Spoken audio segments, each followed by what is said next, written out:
and welcome to the Kongversation. I'm Hyle Russell, and my co-host today is a writer for Rare Gamer and a stalwart and steward of the Rare fan community, which includes his work as a deckhand for the official Sea of Thieves. It says Mixer channel here. I'm not sure what Mixer is. I've never heard of it. This is the first time he's been co-hosting the Kongversation. So please give a big, warm DK Vine welcome to Jeph Pérez. Well, hello. Thank you for having me here. This is a very exciting opportunity. Is it? Is it really? It really is. It really is. No, it really is. You've actually called in before. You did. Yeah, I think you did a little bit for us for what I think our site's anniversary or something. But this is your first time actually being in the co-host chair. We talked about you every now and then, but you're here with me in the studio. Protective glass barricading us so we don't get our germs on each other. But right.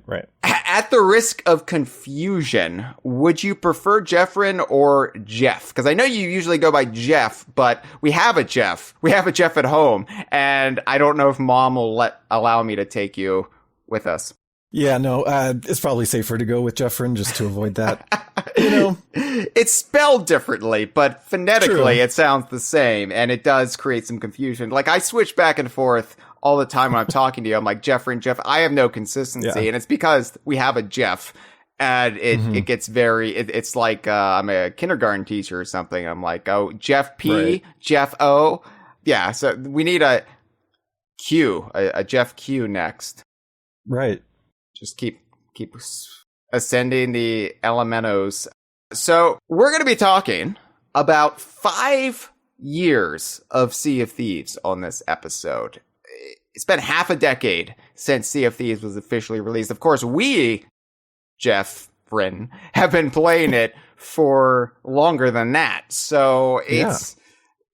I can't even fathom that it's been this long because it doesn't feel like it has. But in some ways, it feels like it's been an eternity, given everything else that's been happening in the world since 2016. But hey,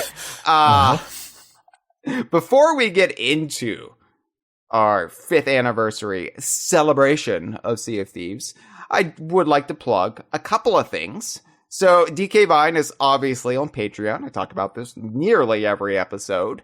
It's how we keep the lights on here at DK Vine. Because look, I know Donkey Kong journalism sounds like a glamorous career path full of high finance and jet setting and, weekend jaunts to Monte Carlo, but it's not. It's a hard scrapple life, and our patrons help keep the dream alive. So if you enjoy the Kongversation, if you enjoy any of the nonsense we churn out on a daily basis here at DK Vine, please consider becoming a DK Vine patron.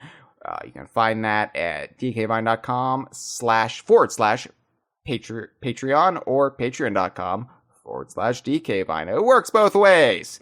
And of course, we have also launched our merchandise store at TeePublic. Yes, you can find us at dkvine.com/merchandise or just search for DK Vine on TeePublic. Right now, we've got a bunch of t-shirts inspired by running jokes here at DK Vine or inspired by some of our favorite games. And we'll be adding some other stuff, future products along different lines than just clothing. Like we might have some magnets and some mugs. Who knows? But right now we just have the t-shirts. So if you would like to wear some of our nonsense on your body, please visit our merchandise store. I was just wearing my Don't Stop Till You Swap Enough shirt this morning. And I have to say, it's the stupidest thing I own. Jephren. Sorry, I was like, wait, I'm not used to saying Jephren on this podcast.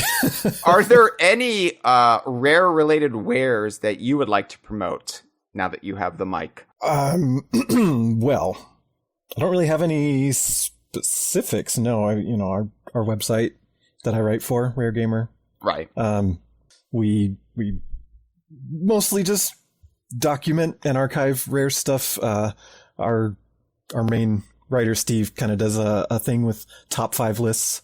Yes, we know. Steve's been on this show several times now, and but beyond that, I embarrassingly have only written one thing, and it was the Sea of Thieves review. Need to get back to that. It's just it's hard when there's only been one game since I joined the site. Oh, but I could write about Battletoads and other stuff, and I suppose maybe I should. Maybe this is my wake-up call. Did you know about this new render of Brash's cabin from off of Donkey Kong Country 3? I sure did see that. I wrote a whole article about it. It's just amazing. It's amazing what you can find if you try hard enough. It was just, we need content. What content? Well, I've never written about the interior of Brash's cabin from off of Donkey Kong Country 3. There we go. Boom.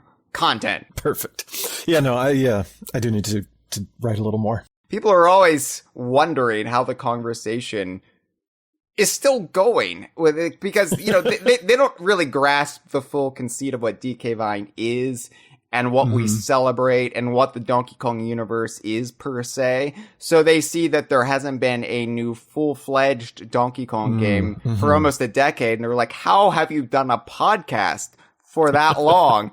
Nearly weekly,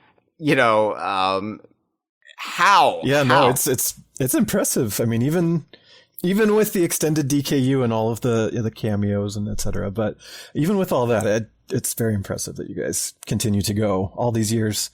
I did the logcast for a little while, and even though we were the entire spectrum of Rare and friends, it was hard to come up with topics. Yeah, so. Major kudos to you guys for keeping it going. I wasn't, fishing for compliments or anything. I'm just saying, Credit where credit's due. The problem is I have too much to talk about right now. Honestly, like it was just like, oh, I'm gonna have to get a 28th or not 20th anniversary, 5th anniversary episode of Sea of Thieves in there, and there's all these other topics I want to discuss before the Super Mario Brothers movie comes out, and then you've always got anniversaries, you've always got current events, you've always just got, hey, I want to talk about something weird like Donkey Kong's Treehouse for 4 hours.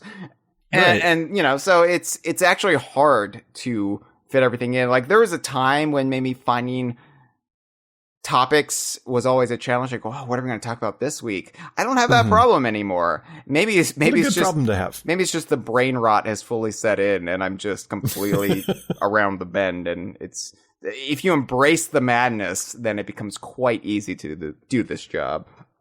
That's fair. All right. Well, today, we are going to be discussing Sea of Thieves. And like I said, Sea of Thieves is turning 5 years old. When this episode goes live, it will be March 20th, which will be the 5-year anniversary. Sea of Thieves launched March 20th, 2018. And, we talk about Sea of Thieves on a regular basis here on the Kongversation. We do the season roundups every time a Sea of Thieves season winds down, and before that we would do Sea of Thieves catch-ups, here's what's happened to Sea of Thieves in the last 3 to 4 months, and before that we would do episodes about all of the big events that would transpire, and so we've talked about Sea of Thieves quite a bit since the reveal at E3 2015. And Sea of Thieves, it's been the game that has really reestablished Rare. And I know this is going to be a controversial statement among certain listeners of the Kongversation, but it is the truth. It is Rare's biggest hit of all time.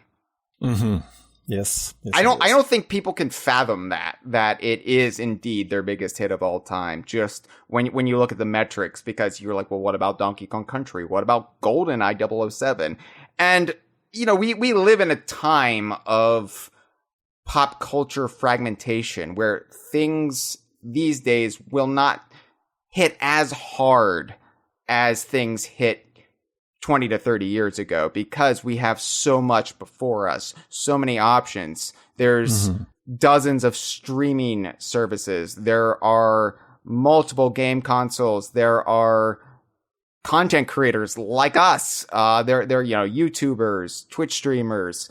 Basically, any niche fandom has an outlet, and there is just a million things to divert your attention. So there's never a zeitgeist like there used to be. So yes, it might seem like Sea of Thieves has never conquered the popular imagination the same way that those games they did for Nintendo did back in the day, but just financially, lucratively, what they've built is, in fact, their most successful game of all time. So, yeah, sorry. Yeah. I mean, reality hurts sometimes. I still love Donkey Kong Country, obviously. I still love Banjo-Kazooie. I love all of that. I'm never not going to love it. I'm never not going to champion it, but it is the truth, so. Yeah. And living as we did, Jephren, as Rare fans for, 15 plus years as part of Microsoft, then Xbox Studios, it's been a struggle. It's been a struggle to be a Rare fan during that time and to stay true to that, to keep the optimism alive in the face of the critical and popular denigration that Rare was facing. Because, from Grab by the Ghoulies onward, Rare kept failing to find an audience on the Xbox. Obviously, they had a few who might come around and be like, oh, I really like this game. Mm-hmm. That's, I'm not discounting anybody's. If you are a Grab by the Ghoulies fan who found Rare via Grab by the Ghoulies, and you're like, I loved Grab by the Ghoulies from the start. Well, where have you been? Talk to me, because I want to hear your story. But I want to know this person. But yeah, they really, I think, struggle to find their own niche on the Xbox, because they came from developing for Nintendo since 1994.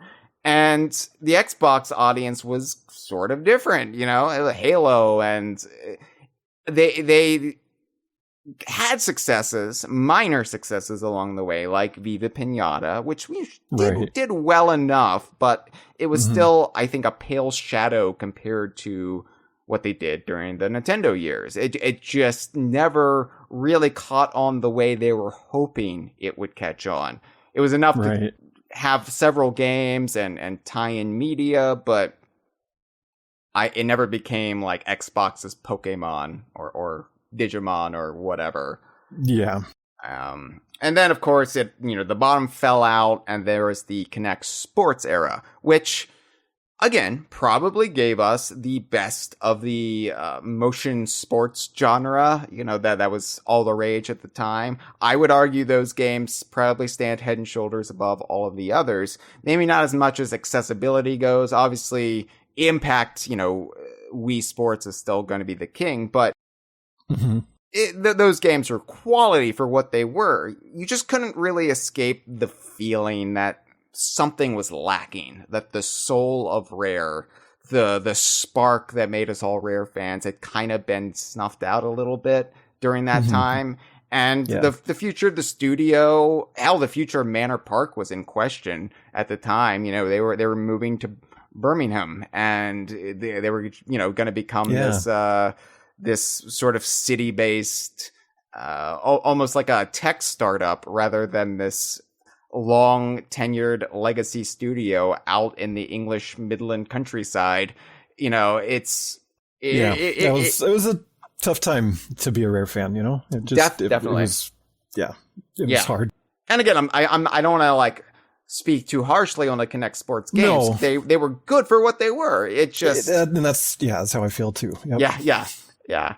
And I think a lot of us were kind of just resigned to this notion, especially once 2014 hit, that, Rare might not be around for too much longer. Rare might not be the same Rare that we fell in love with. And we were sort of going through that grieving process a little bit. It really did start that year where, they had the layoffs, and it was just a shitty time to be a Rare fan. And we thought, well, this is it. And I remember having a big like rallying speech here on the Kongversation. It's like, so long as Rare fans still exist, we can keep the spirit alive ourselves, if that's what we need to do, so be it. And then, you started to hear rumors that they were working on something, and they started acting fishy on social media. They were giving away all of the Kinect Sports era branded, like, Rare tote bags and stuff. They were just like clearing out all of this old iconography that would no longer apply in the coming weeks. And we were like, oh, why are you giving away the Kinect Sports era Rare logo that nobody likes? What's going on here? Like, why are you giving away all this merchandise with that ugly, ugly logo? And we started to hear whispers that they would be showing off something at E3 2015. Now, DK Vine got wind of this from some inside sources, and we were basically told, hey, if you weren't planning on being at E3, you should probably go to E3. Now, we had never been to E3 prior to this, so we were like, oh my god, this is probably going to be a big deal. We need to actually move heaven and earth to get to E3. And this was relatively close to E3 too, so we didn't have a lot of time to book travel plans, make accommodations, so it was all like a ramshackle, last minute, oh my god, we're going to E3, I guess. And not the way you want to actually plan your first E3, but we got our foot in the door, we got there, and of course, because we got word of this ahead of time, we thought, obviously, given who we are, given what DK Vine has been about for, up until that point, the last, 16 years, we thought, oh, it's going to be Banjo-Kazooie. So, in our heads, we were like, oh, they're going to reveal a new Banjo-Kazooie game at E3 2015, which is a silly notion, because up until this, it had been, 7 years since Nuts and Bolts. So that doesn't sound like a long time now, but back then, it felt like a long time. And so we thought, oh yeah, it's going to be a more traditional Banjo-Kazooie platform, but like as if that would be the big thing that Rare would be working on that would like revitalize the studio and the brand. I mean, that's just our very limited thinking at the time. We couldn't imagine a new IP that would have appeal to us and would also sort of relight the fires of Rare as a studio, as a brand, as an influencer. And I remember sitting there during the big Xbox presentation for E3 2015, sitting in the dark theater. It wasn't a Microsoft theater. I think it was on the university. USC. Yeah. Yep, the basketball arena. Yeah. And we saw that because you could see the little there's like closed captioning up on the wall that's also serves, I guess, as a teleprompter for those on stage who can't remember their lines. But we saw when Craig Duncan came out to reveal Rare Replay, which was a huge deal at the time as well, very emotional. But then we saw that the word Athena popped up. And we were like, Athena, what is Athena? Is this going to be some sort of game set in ancient Greece? Like what Athena? And in the back of your head, you're like, it might still be Banjo-Kazooie. It could just be a code name for Banjo-Kazooie that we can't make the connections here, but let's see the trailer. And the trailer started, first person. They're walking through a jungle, and you're like, this looks cool, but it's definitely not Banjo. And so that immediate disappointment sort of falls over you a little bit. What is this? And you're still intrigued because it's holding your attention, especially because it's you're walking through a jungle and there's parrots flying from the trees, and there's a skeleton pinned to a tree with a sword, and then you hear the was it cannon fire and then a bell? I think it's cannon fire. Yeah. And then the bell ringing, and then they're running down to the shore, and there is a galleon. Mm-hmm. And immediately it all clicks. You're like, oh my God, Rare's making a pirate game? And at that moment, I was just completely on board. Because, of course, it was Rare that made me a fan of pirates. And I'm sure we have very different relations to pirates and pirate fiction, given I wasn't a fan of pirates until Donkey Kong Country 2. Because for me, pirates were... I just could never wrap my head around pirate literature, pirate movies... because they were just a bunch of dirty people wearing frilly, uncomfortable shirts, sailing around. Like, it's like, ew. Like, why do I care? What is in it for me? And it wasn't until Donkey Kong Country 2 really showed me that, pirates can be this or they can be that. It's not just necessarily the pirate stuff that's kind of pushed towards you when you're a kid. Treasure Island or Peter Pan. Now, you being a lifelong Disney fan, I'm sure you were much more on board with pirates even before I was. Yeah, no, I even more so than just being a Disney fan. Like, my stepdad, when I was growing up, he was really into pirates, and so he kind of instilled that into my siblings and I, and me, and so he showed us Treasure Island, when I was probably 7 or 8. And then Donkey Kong Country came out when I was 8, and that ended on the Gangplank Galleon, which was piratey. And then obviously DKC2. But, around that time, Muppet Treasure Island was out, again, Disney, Peter Pan, all of those things. And then the biggest thing was every year for Halloween, my family would decorate our house like a haunted pirate ship. Oh! And it started... What? Started small. Yeah, I gotta send you a video because yes, it's incredible. So starting, it was like Halloween of 97, maybe. It was really cold that year, or it was raining and cold.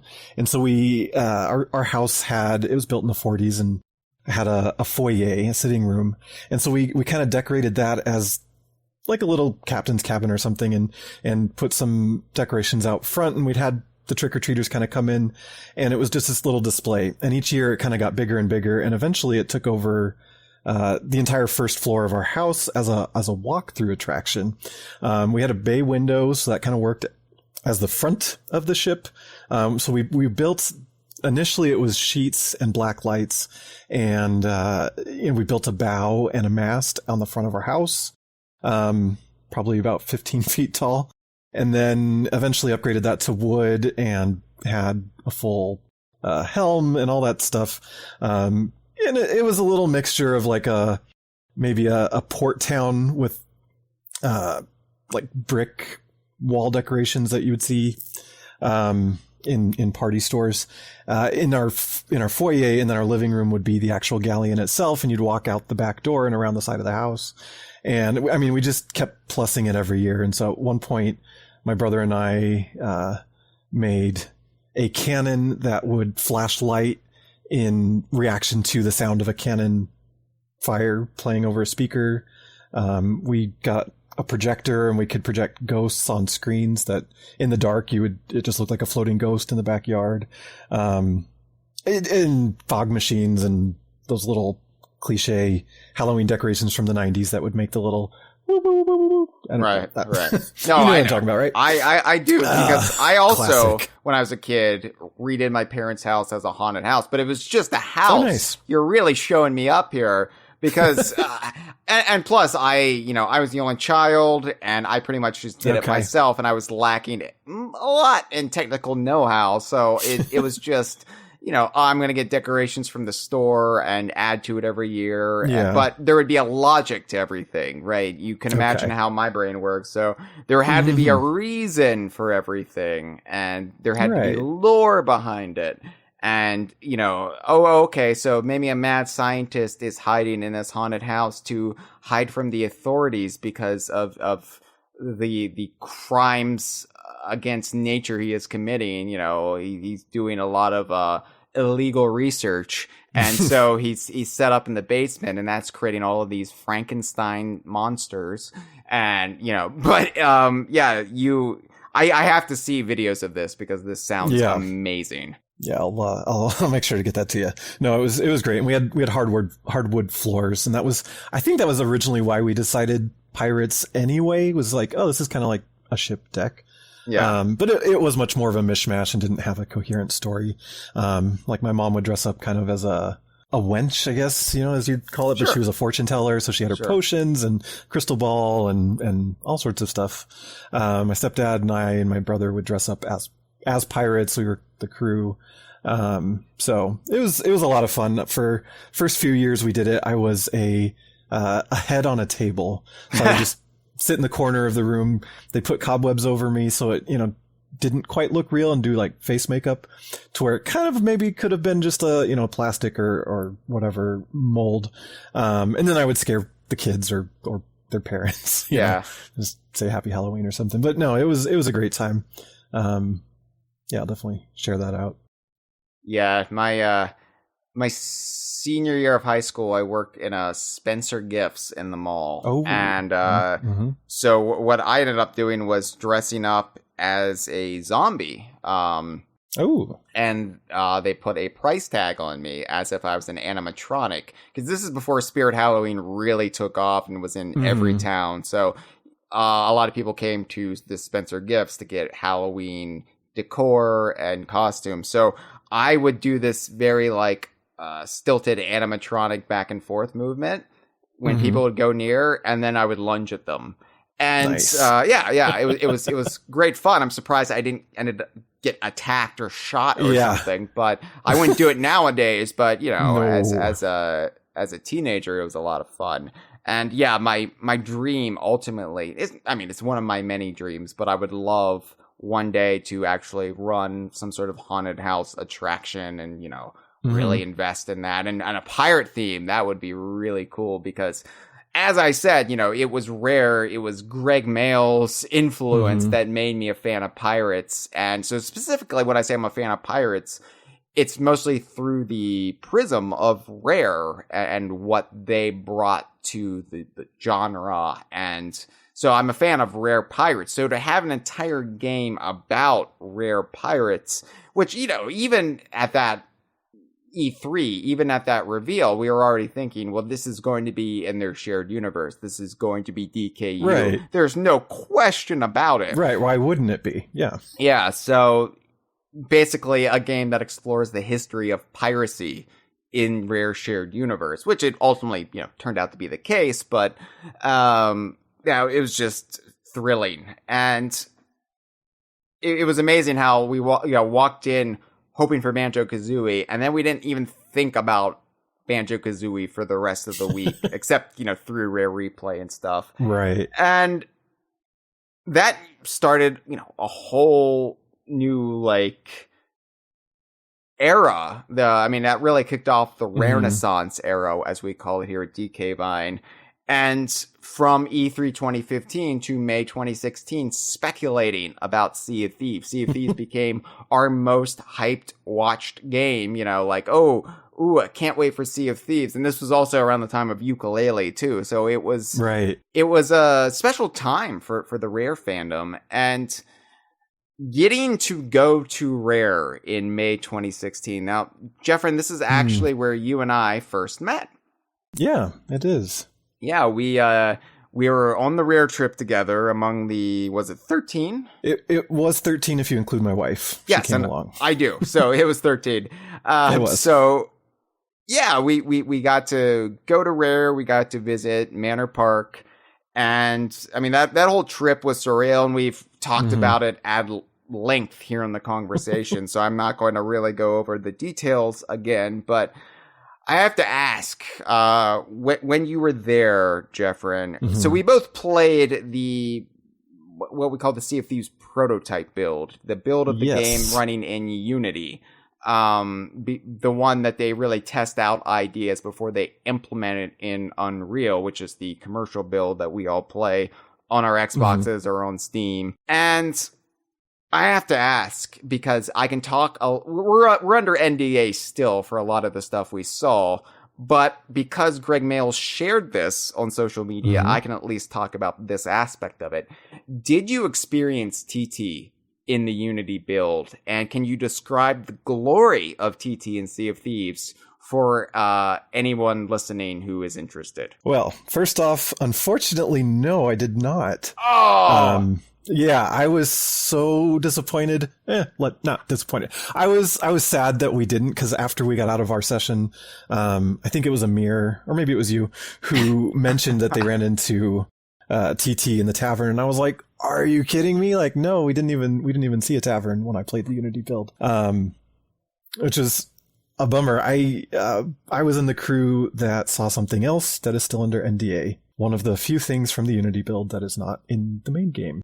Oh, so. I think I know what you're talking about. We'll compare notes after, but yeah, no, I mean, TT was basically what we would now call a ship trinket, where you can pick up TT, you can hang him on the wall. He's a real working clock within the game, and it was spectacular, and I really, really, really need TT on my ship, the Dreadfully Evil. But I just wanted to see if you saw, because I wish I had. I feel like people think I'm crazy, even though Greg Mails has shared a picture of it. Right. I still feel like even people at Rare, think I'm crazy, and I'm like, I wouldn't be on about this every week for the last 5 years. Hell, I mean, maybe 7. No, well, privately since for he 7. Shared it. Yeah, but he shared it. Yeah. So he shared it right before Sea of Thieves launched, which allowed me to finally get into it. But I wouldn't be on about this as much as I am if they hadn't put the idea in my head in the first place. Like, why would I be arguing about TT and Sea of Thieves if they didn't put TT in Sea of Thieves? Right. It's such a tease. Oh, so anyway, yeah, obviously we can't talk a lot about what we saw on that trip that isn't in the game itself, but what were your first impressions playing the game at Rare? Because what we basically ended up playing was the E3 2016 build, the same show floor build they would take to E3 that year. What did you think first playing the game? Obviously, some of our reactions were captured for the trailer that played that year at E3, but I mean, beyond just the what they clipped for us, where you wanted to claim the captain's cabin for yourself, and I was telling people to shut up. What did you think when you first played it? Since we played that version first and then the Unity build, so my very, very first impression on that was just how much potential it had. Seeing how each mechanic made the ship go, where you had to work as a team to raise the anchor, and that doing it together as a team raised it faster. And same with the sails, needing somebody to navigate for you because we didn't know about the courtesy curl, for example. Just all those different things. I could see a lot of potential, especially as a cooperative, adventure game. And so I was really excited. And then again, like after we played the prototype and saying, okay, once all these things are in that version, this is going to be the greatest game Rare's ever made. And that's where I felt coming out of that trip, was just like, oh my God, this is something special. This is the next lightning in the bottle after all these years. Which, honestly has proven true. And like you said, the market is so saturated, it's hard for it to be the thing everybody's talking about. Those things do occur. They still happen. They're just much harder to achieve and to get to. And maintain. I think like the last time we've really had that in pop culture was probably around Avengers, Infinity War, and Endgame. And then once that over, now people are just like turning on the MCU, or they're sick of it, it's still got its fans obviously, but it's not the thing anymore because people have already moved on. Of course, the pandemic was one of those big like culture resetting moments too, where it's just like, oh, things are different now because we've had this big traumatic event in the global community. But it is hard to achieve that same level anymore. And yeah, I mean, I remember you mentioned the cooperative element, and that was what really grabbed me because, you know, you see the trailer at E3 2015 and you're like, oh, that's going to be cool. But you don't realize the feeling when you play it of bonding with your crew, because we were put into groups of 4. We were all operating galleons. Like there were no sloops in this build, and there were no brigantines in the game yet.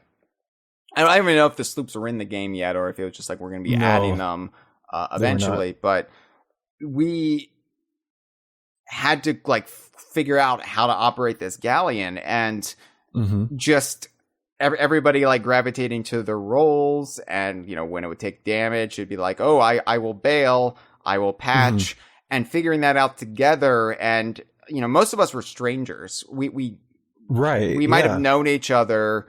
Well, obviously you knew your wife, and I, you know, I had, hopefully, I had Chad there, and we'd been working together for over a decade at that point. And so, but most people didn't know each other. We were just thrown in these groups, and we befriended each other quickly, and we had a great time. And I was like, this is the best time I've had in a cooperative gaming experience since playing Donkey Kong Country. Because Donkey Kong Country's 2-player team, obviously, it wasn't simultaneous gameplay. You know, you took turns, but it was still, you're working together to achieve something. And there are so few really wonderful co-op games, even to this day. I mean, most of gaming is still geared towards PvP, like let's fight each other.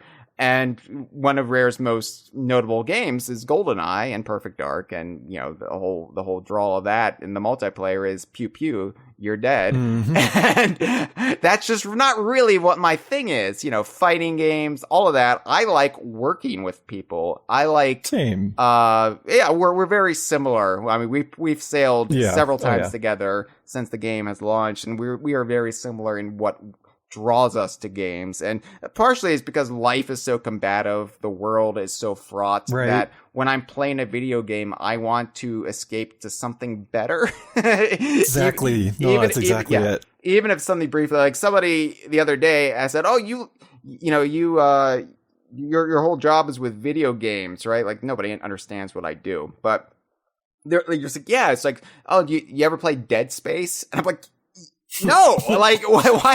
Like, nope. I know, like, you don't know that I'm a Donkey Kong journalist, and even if I told you that, you won't understand what it is. But, like, that's just completely the opposite of what I try to get out of video games, right? Like, for me, video games are escaping to something wonderful, or at least a universe that I enjoy visiting, and a universe where things are trying to kill me, like scary things are trying to kill me. It's not my idea of a good time. And fighting other people, and I know there's a lot of fighting other people in Sea of Thieves, but generally the core conceit, especially when you're on a galleon crew, is, hey, I have 3 other people watching my back. And there is a joy in that, you know? No, absolutely. I'm the same way, and I feel the same way with, like, even movies and TV shows. Like, I'd rather watch a goofy comedy than, you know, some serious, dramatic, just post-apocalyptic, generic, whatever. Like, I need the escapism, and I do play a little bit of PvP, you know, a little Call of Duty here and there, a little Halo. So I do branch out from Rare from time to time, but I don't know, I don't enjoy it as much, and I get mad. And so I'll just, you know, I do it to let off some steam, maybe after a long day at work or something. And then I jump into my, you know, I'll go sail in the seas for a little bit, or I'll play a lot of City Skylines. I don't know. It's funny because Sea of Thieves is not like a place, even like jumping in solo can be unnerving for me. For me, like I very rarely jump in by myself on a sloop. And since Captaincy has launched, I don't think I've played the game at all, not on my galleon, but it's, yeah, it is creepy when you're by yourself, because your mind starts playing tricks on you. You start jumping at shadows. Every little noise, you're like, somebody's on my ship. Somebody's on my ship. And really, when the game launched, I remember there was a review where somebody said sailing by yourself in Sea of Thieves is the most unnerving experience. And even though like I didn't agree with a lot of what that review was saying, I still agreed with that sentiment because it was like, yeah, it's not for me. I eventually got over my fear of it, but it's still not my preferred way to play when everything is, especially, I don't even know, like, I remember sailing around when the only thing that could get you was the Kraken. This is before there were skelly ships and megalodons. Even before the megalodons, yeah. Yeah. So it's even zanier now to try to make it by yourself. Well, people do. People do. Yeah. Like I go on and on about how I play it. I know I go on and on about how Sea of Thieves is just this wonderful co-op experience, and that's how I perceive it. But for a lot of people, it's just a solo game, and yeah. Now we obviously like we're of similar minds playing the game at Rare May 2016, and it was so hard because I wanted to sing the game's praises everywhere, and we had to keep quiet for a few weeks until E3. And then we could start talking about the trip at the very least and give our first impressions. We couldn't go into specifics, but we had, baseline of things we could talk about. And I was just like, people have no idea. I remember browsing the DK Vine forum like at night at the Rare trip and, seeing like just general disinterest in Sea of Thieves. And I'm like, I don't feel like people understand. I know it doesn't have a recognizable animal mascot character helming it, but I don't think people understand the potential that this game has and how it actually feels when you play it. And I was like ecstatic once the technical alpha launched and we could play the game on these like set weekends, you'll be able to play the game from this time to this time on this day. And, you're like, oh, we'll drop everything. We got to play Sea of Thieves today. And that was always a special thing. And then you would see the little things they would add. I remember when they added skellies to the technical alpha. Yeah. That was this huge moment. Oh my God. There are things that will attack you. Yeah. He can actually do something more than just find another ship. Or dig up chest, yeah. But of course, we were privy to what they were planning for the game, so I think how like bare basics it was during the technical alpha, and even at launch, we were always like, well, we know there is much more to come, and that was the frustrating thing of the launch, because the whole No Man's Sea running joke where Sea of Thieves has no content.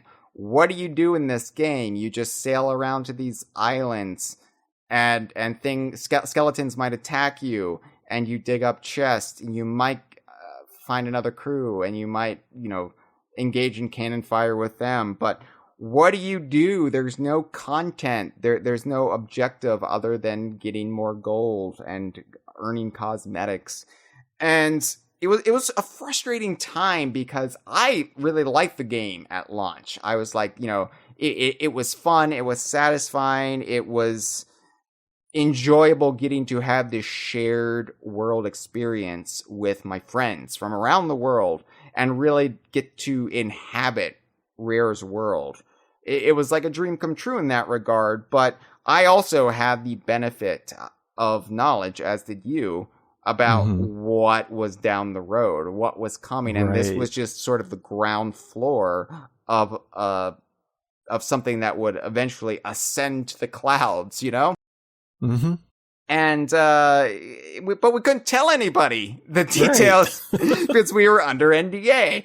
And it made us come across when I don't know if you had this problem, Jephren, but running DK Vine, people accused us of just being paid shills because, Rare and Microsoft flew you out to Rare. And so, of course, you're going to talk highly about this game. You don't actually like it. Come on, tell us what you really think of Sea of Thieves. Right. And it was just like, oh, come on. Yeah, I didn't deal with that too much, but I saw it in the community for sure, or not in the community, but in the gaming eye, it was so hard knowing pretty much, really breaking it down, like everything that was an anniversary update. So, and in between, almost all of that was in the prototype, with there was new things outside of that. Like the Megalodons obviously were not in the prototype that we played, but like, yeah, it was hard knowing future mechanics, future ideas, other things.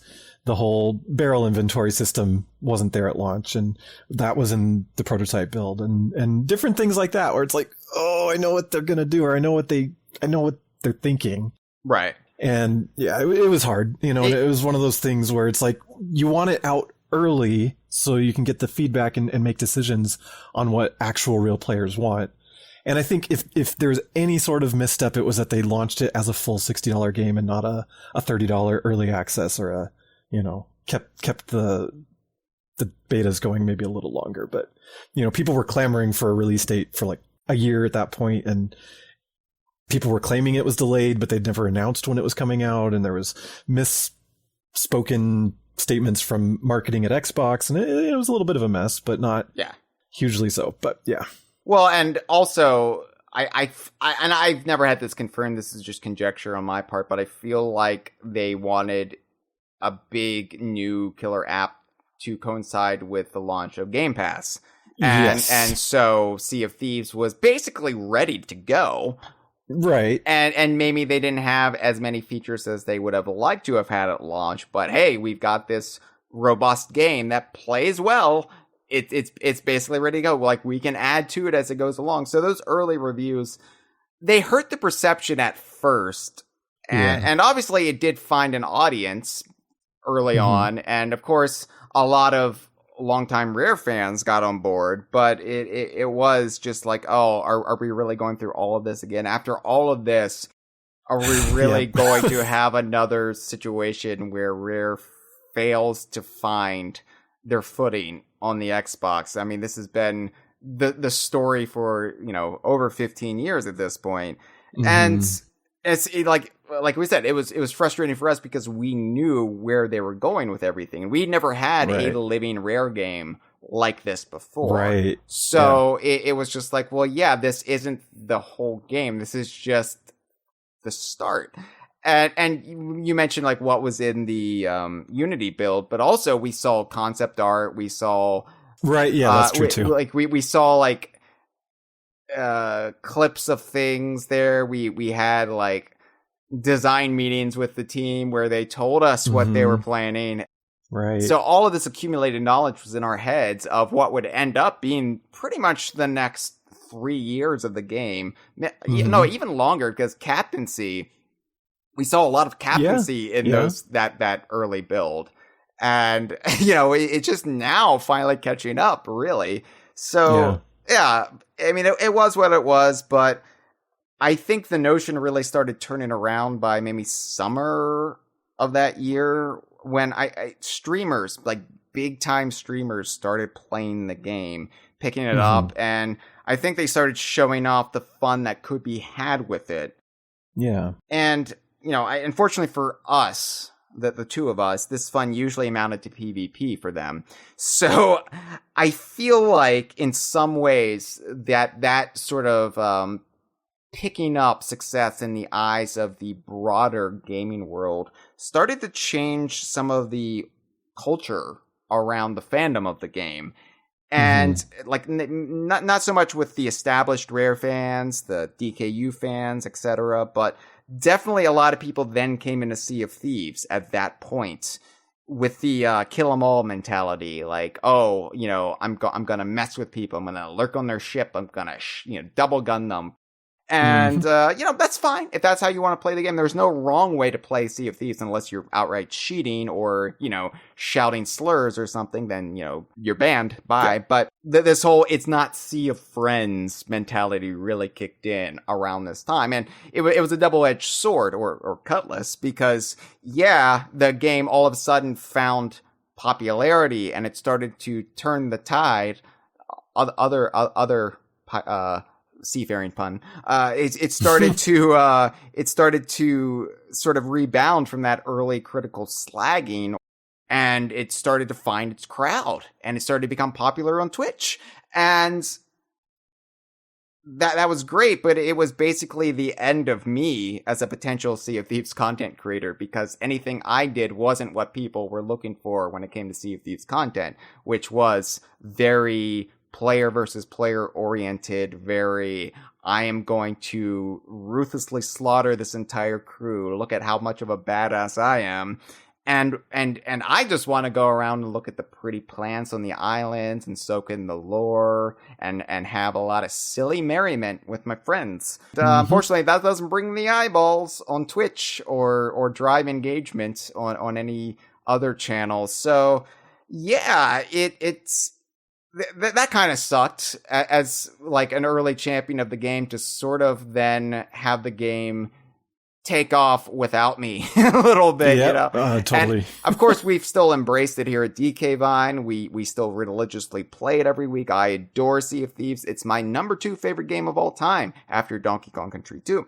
But yeah, it was just like, well, I'm never going to be a big time Sea of Thieves content creator. It is what it is.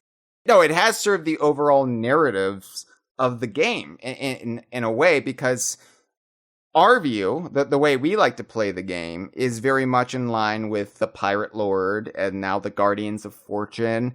And the way that the big time streamers like to play the game is in line with the Captain Flameheart, Servants of the Flame mentality. So that dichotomy, that kind of split, is actually inherent, is actually fundamental to the game's ongoing lore. So that's pretty cool. Like, I do like that. It's just, it feels like a lot of times the Flameheart mentality sort of wins out on the online discourse when it comes to the game. It does feel like that most of the time to me as well. But I will say when the fight to save Golden Sands came to pass, it was pretty split down the middle. So I was really glad to see that it wasn't just overwhelmingly Flameheart, because I kind of expected that going into that event. When we did the second event between Merrick and Flameheart, I think it just seemed like too cool of a villain to just write off. Yeah. And so I think the people who normally would side with Pendragon, or, the good side, quote unquote, may have just voted the other way just for the sake of being curious to see how that would play out. And I can understand that, but I still was Team Pendragon. But no, you're right. I struggled the same as you did when that shift kind of happened with the popularity on Twitch, where, I had initially set out to make content for this game as well. I had wanted to do machinima type stuff, and I'd written a bunch of little skits. And unfortunately, when the game launched, and really still, there wasn't quite enough tools to do it in a way that would have been sustainable or manageable. Yeah. Before, I don't remember when they added the update where your character's mouth moves when you talk. Before that, it would have been a little static and just, I guess if you think of Red versus Blue, that you can't see their mouths in that. If you're familiar with the Halo machinima, that kind of what's Halo? The trend. I don't know. I already mentioned Halo. I can't play dumb there. There's 2 different Sea of Thieves sets for it now too. Sometimes my level of kayfabe breaks down when I contradict myself on the same podcast. You just have the memory of a Royston, but no. So I wanted to do that. There wasn't camera controls and there wasn't a way to manage AI spawns, and it just made it too hard. But it would have been fun, I think. Maybe still could do it down the road. Our friend and fellow content creator, Deadeye Dre, has popped into our live stream chat. Dre. And they say, I feel that the shift started to happen around the first anniversary, the anniversary update. And I think it was kind of a gradual thing, but I remember summer of 2018 is when it really started to take off. And I remember hearing people from Rare at E3 talking about like, how cool is it that like all these big time streamers have picked us up, and you could kind of sense the excitement around them. And it was just like, oh, I guess you don't need me anymore. Shucks. No. Yeah. No, I felt like it was around Shrouded Spoils, and then, because that was December 8, 2018. And I feel like a certain streamer picked it up in January, right after that.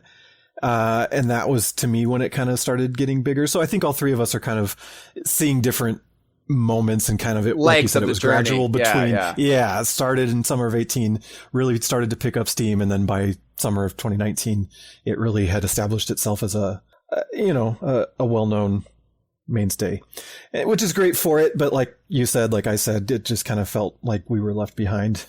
It felt like I lost it felt close to me, like I owned it. And then it felt like, it's been set free into the greater world. And even though, I was just a fan like you, but I felt a little bit of ownership on it. I'm going to hit you with a Beatles metaphor here. Sorry. It's like when the Beatles left Liverpool and their fans at the Cavern were a little upset and hurt because, like ultimately, you want them to be able to grow to the point where they're making things like Revolver and Sgt. Pepper's Lonely Hearts Club Band and the White Album. But, you're always gonna feel that ownership and you're like, well, what's wrong with just being on stage here in Liverpool singing Long Tall Sally? Right. So, there's a little bit of that. But ultimately, I'm happy for the game taking off as much as it did. And Mumbling Tom in our live stream says, I was shocked Merrick won Golden Sands event, honestly. Mm-hmm. That was, everybody was kind of surprised in our neck of the woods that we saved Golden Sands Outpost. Because we were just walking in with like the most cynical expectations. And I know Jeph Onan, why I have to keep calling you Jephren, he and Dre, they run Golden Sands blog post. And so there was a lot of like pride and we've got to keep their namesake alive. And Jeph was also sick during that time. So he didn't even really get to experience the event at his full capacity. And so it was just kind of a miserable event. I love the event, but it just, there was this pallor over everything. And when we actually pulled it off, we were like, what? Wait, what? Yeah. And it seemed so much harder to get points or however that system worked as that team. It just seemed a little bit easier as the other side. So I was pleasantly surprised by that. It's always easier to tear down than it is to create. So yes, it is. But I mean, as much as I kind of feel like Sea of Thieves is just so much grown beyond the little rare fan community that, has kept the torch alive since 2002, it's a great feeling. It is kind of awesome to see the game. Like we said, nothing's ever going to be, dominating the zeitgeist like it was back when we were kids, but I mentioned before how I was in traffic one day and I saw somebody with a giant Reaper's mark, bumper sticker on the back of their car. Like it was huge. And I'm just like, am I seeing this? Like what? Yeah. I mean, it would be like me driving and seeing that render of Donkey Kong's ass on somebody's, I would just be like, wait, who are you? And so, I mean, it's awesome. It's awesome to walk into a bookstore and see, Chris Alcock's book on the shelf, completely unprompted. It's really cool, and I'm not upset how things went. It's just, it was just surprising because I don't think I expected it to take off in the way that it did. And for the way I played the game to not be the way the public really likes to play the game. But that's okay. That's okay. We mentioned how things started to turn around for the game around summer of 2018. And that really was when they launched their first big event, which was Hungering Deep. And from there, we had a steady stream of events and then Tall Tales and now Adventures. And of course, we have the season structure where we just have new stuff coming to the game on a regular schedule, like clockwork, or maybe not clockwork so much, but it's, anticipated. And so I was wondering, looking at the 5-year mark, what have been some of our favorite events or Tall Tales or adventures? And for me, it's still Hungering Deep, weirdly enough. That's not to say I haven't liked everything that has come since Hungering Deep. Well, maybe not everything, but most things that have come since Hungering Deep. I know it's not the best, and I know it was pretty rudimentary when it came out, but it was an amazing experience for me. It was made all the more so considering how ridiculous it went for my crew. It was this infamous 8-hour ordeal where we kept getting griefed. You know, people were trying to prevent us from doing it, and it became this like wild, just cacophony of chaos. And for me, though, that's really where the possibilities of the game started to come alive for the very first time. Like, all the stuff that we had dreamed about at Rare in May 2016 really started to manifest while playing the Hungering Deep. And I was like, wow, this game is very versatile. Like, you can pretty much do anything. You can add any update to this game, and it feels like a completely fresh experience. And so, yeah, like, I've really loved, like, the original Tall Tales and the Pirate's Life and several of the adventures since then. But I don't think anything will be quite as special as the Hungering Deep, just because it was my first. And usually your first time doesn't last 8 hours. So, no. Yeah. What about you? Like, what are you? I know you're going to say A Pirate's Life, right? Yeah, I mean, it seems like such an obvious one. And it in the grand scheme of all of Sea of Thieves, I would say that is my favorite one. But there is so many magic moments for me over the years where it's like, it's hard to say definitively. Going back to the Hungering Deep, like, I have some really great memories with that one. I played it with a couple of guys from the dev team from Rare that we had met at the studio. And, it was a whole lot of fun. It was fun kind of hearing their reactions to interacting with the community and, seeing the game functioning as intended. The whole mechanic of that, of carrying the tune and, transferring it from somebody on the ground up to somebody on the ship because you couldn't play it climbing the ladder, and having to find another crew to do it with you, all those things. It really was a magic moment. It really did set a tone for what they could do for events, what they could do for a live service game. And it helped alleviate, I think, some concerns in maybe even the community as a whole, because it demonstrated, like, oh, you can do more than just dig up treasure and cannon other ships. You can work together and form an uneasy alliance and get rewarded for it and make friends along the way. Yeah. Going back to, like, the broader question of, my favorite Tall Tales adventures and stuff. For a really long time, it was the two Heart of Fire Tall Tales, right. the Pendragon saga as it began. I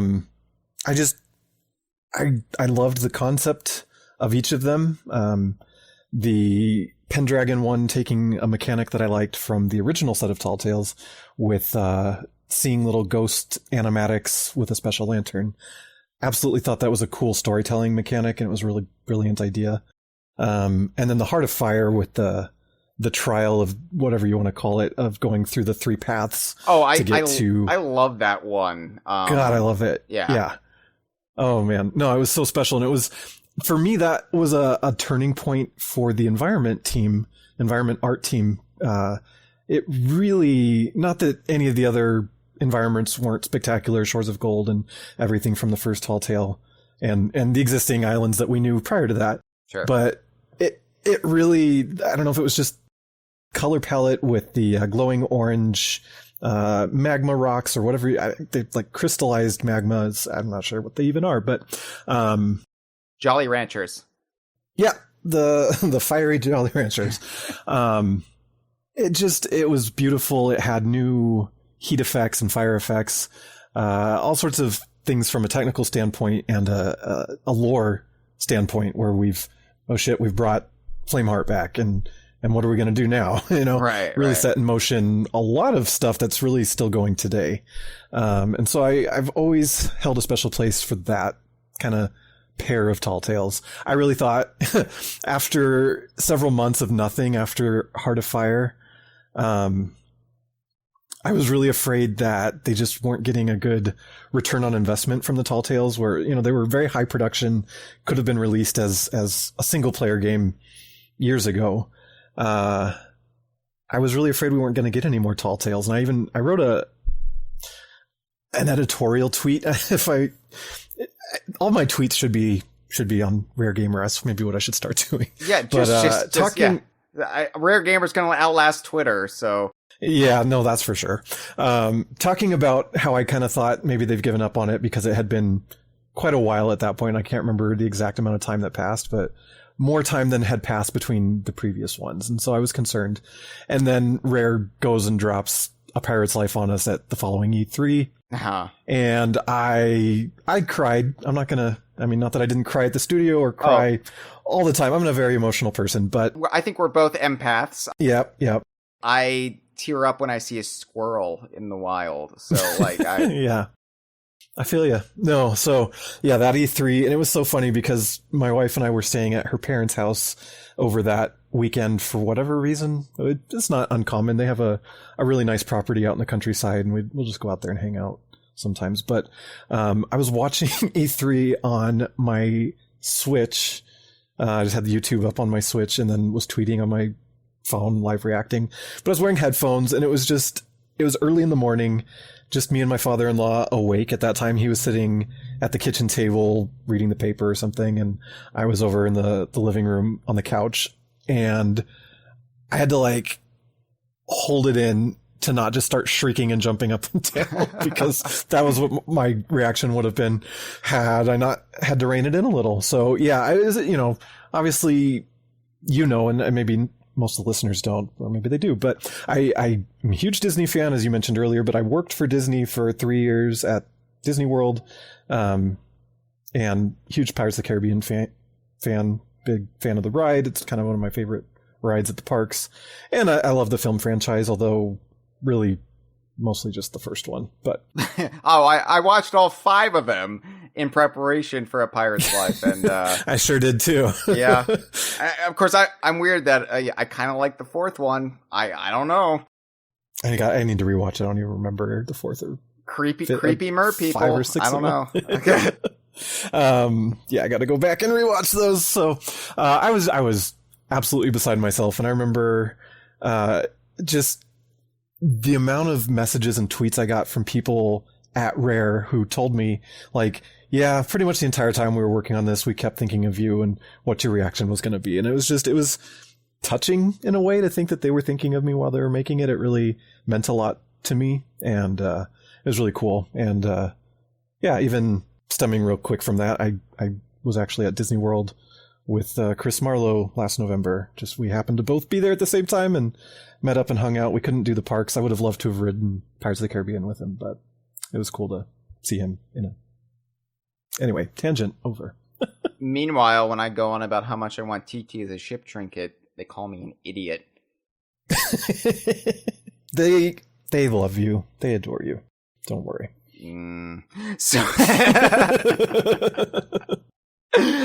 but yeah, I want there to be more Tall Tales. My biggest concern about the current adventure system is they're not being preserved. They're right. That's been hugely difficult. The Flameheart saga, we've got anybody can experience the beginning of it, the first two installments of it, and then everything that's happened since then. Well, if you missed it, it's gone. It's not in the game. Right. You have to read about it on Wikipedia or something. And I like the Hungering Deep because it did feel like this event that you had to be there for. And I still my pirate still bears the marks from that event, literally, because it has the shark bite scar and the tattoo that Merrick gave him. That's still on my pirate. You can't usually see it because my pirate usually has that jacket over him, but it's still part of his body. And I probably will never change those. But once they added Tall Tales, then I was like, oh, okay, this is probably better because it's a way to keep it in the game for future players to always experience the biggest beats of the game. And now they've kind of steered away from that, except with A Pirate's Life, where they brought the Tall Tale system back. But I think just given the nature of the deal with Disney and everything, you just want that in there. But I'm oh yeah, it's just a shame that some of these adventures are really cool, and it's just a shame that they're just time limited events. Yeah. But, no, Of the adventures, my favorite one was absolutely the Shrouded Ghost one, whatever that one was called, where you kind of defend Merrick's new ship. And that one was, a lot of people struggled with getting people together on the server to do it. And I know there was a lot of issues throughout all of these adventures of mechanics not playing out in the real world as they had intended. Yeah. Like the one where you go to the Sea of the Damned and the lighthouses. That one. Oh God, yeah. That one was a little bit messy. Yeah, the magic moment of the Shrouded Ghost coming and the music for that one. But like you said, it's lost now to time, and it sounds like, I feel like Mike Chapman has teased that they're looking into ways to kind of preserve them, but I don't know what that would be. If it would be sailing through a time portal, because they have that portal system. They could set up dedicated servers to run these events, and then you could just sail through the portal to be placed onto a server that's running it. I wonder what character could control time. Yeah, if only there was a... Yeah. That's kind of brilliant. I think that's what they should do. Use your TT to travel through time. I'm not complaining, by the way. I do like the adventure system. Sure, no, but same. I just, the lack of consistency from going to events to Tall Tales and then back to adventures, which are time limited. It just, like, I'm a day one. I mean, I'm a pre-day one player, so it's not really much of a concern for me, but I'm always thinking about future players, and I want the game to be evergreen. I want it to always have an audience. I want it to last forever, so... Right. Anyway, now Sea of Thieves is also kind of a major step forward for Rare in that, well, the Viva Pinata cartoon was the first time that an outside media adaptation was considered canon by Rare, or at least fully canon by Rare, because they worked in concert with 4Kids Productions to make sure it fit the universe, and they also then brought some things from the cartoon back into the games, I think starting with Trouble in Paradise. Or at least from Rare, starting with Trouble in Paradise. I realized there was also Party Animals, which wasn't done by Rare, but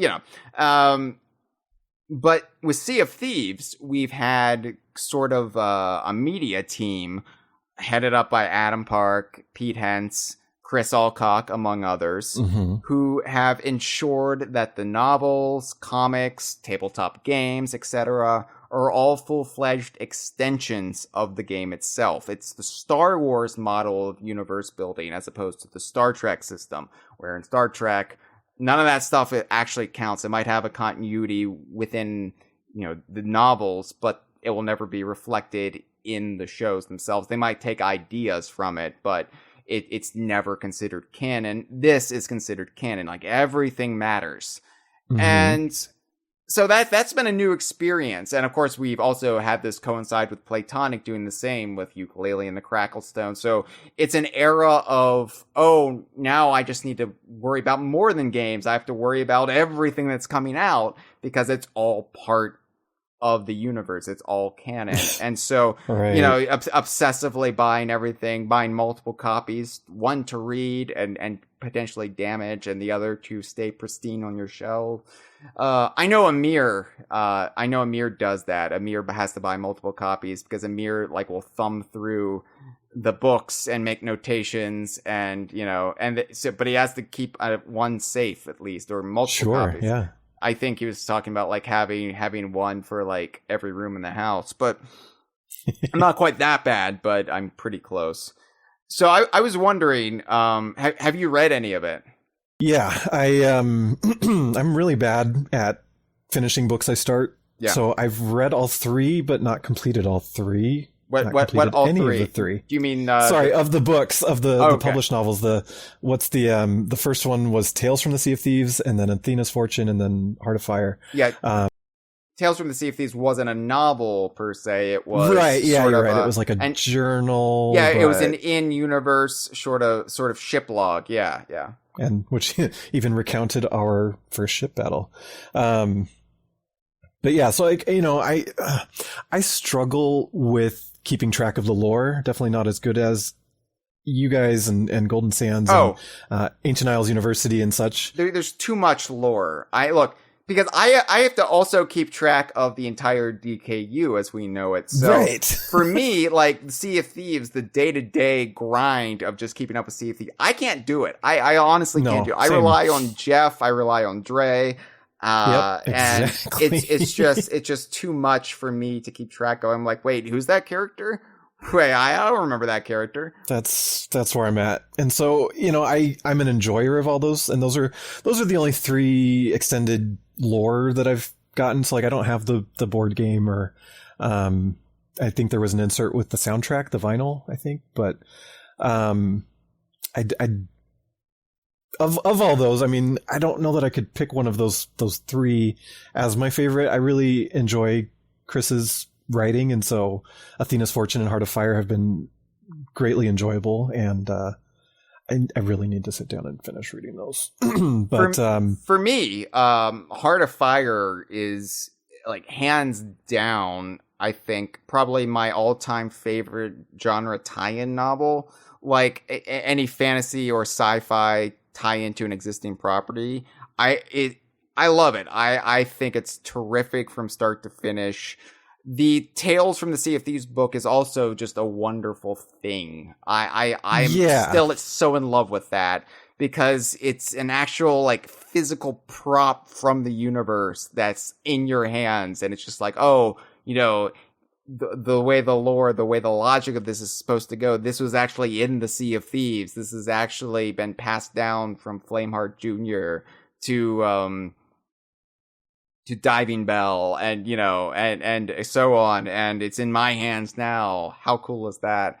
I just really love the sort of meta like nature of it, and it was just a really fun thing to come out at launch when Sea of Thieves didn't have so much of that in the game. It was kind of a nice way to really root your mind in the world of Sea of Thieves. Yeah, no, it was a great supplemental piece to have at launch, it was at launch. Because like you said, it was a little reference guide to 1, things to come, or 2, things to kind of help build in your mind the world around you, and why and how, and the ancients and Flameheart a little bit and all that. So it was wonderful. And I will agree, now that I'm kind of thinking about it, with Heart of Fire. I love how Chris implemented things that players do in the game. I can't think of a specific thing, but like things that kind of became running gags, maybe not running gags, but just sort of things that the general broader player base is aware of. He wrote those things into it, and I really, they stood out to me as I was reading it, and it's like, yeah, I know. That's what I do, or that's what people do. Versus I feel like that wasn't quite as much in the first one, because I'm pretty sure he was writing it kind of closer to pre-launch than post-launch, even though it came out a little bit later. There just wasn't as many established tropes of Sea of Thieves players, and so it was great.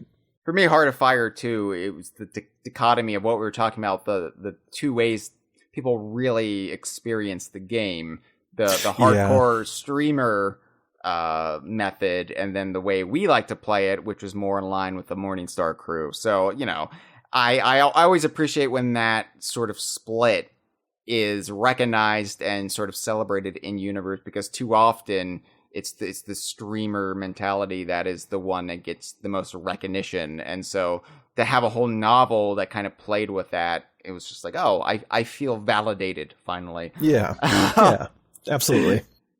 So, talking a little bit about the characters, like one of my favorite characters in Sea of Thieves lore now, thanks to Heart of Fire, is actually Captain Eli Slate. I think he's my favorite original pirate character in the game, in the whole ecosystem. I think Salty, the former shopkeeper turned skeletal parrot, is probably the one that gets the biggest reaction from me, though. I love how weird Salty is. So it's probably the character in Sea of Thieves that gets the closest to just the oddball weirdo degenerates who usually populate the DKU. So Salty really speaks to me. He rings true. Yeah, for me it is Pendragon.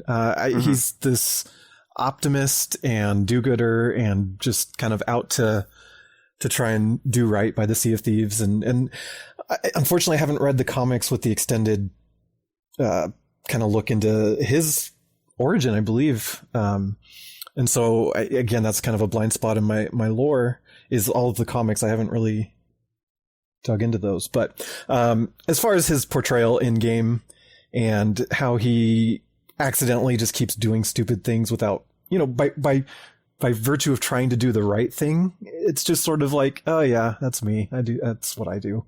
I don't know. I love him. I love his performance, his voice actor. And just the fact that he is a reference to an old Ultimate Game character, and even further than that, I guess, is a lore, like a long storied lore character of what I'm not even sure if that's the same Arthur Pendragon from. I lost my train of thought as far as it is. Okay, yeah, cool. From the Pendragon games, yeah. And they're actually going to be releasing the Pendragon comics in a trade paperback soon. They just released the first Sea of Thieves Origins mini-series in trade paperbacks, and they're going through all the other digital issues. So I missed that. I didn't realize that was happening. That's awesome. You should check out DK Vine, because I do news stories about it. I sure should. Yeah. Read it on a regular basis. It's good for you. So that being said, I have to say one of my favorite Sea of Thieves characters is my own pirate.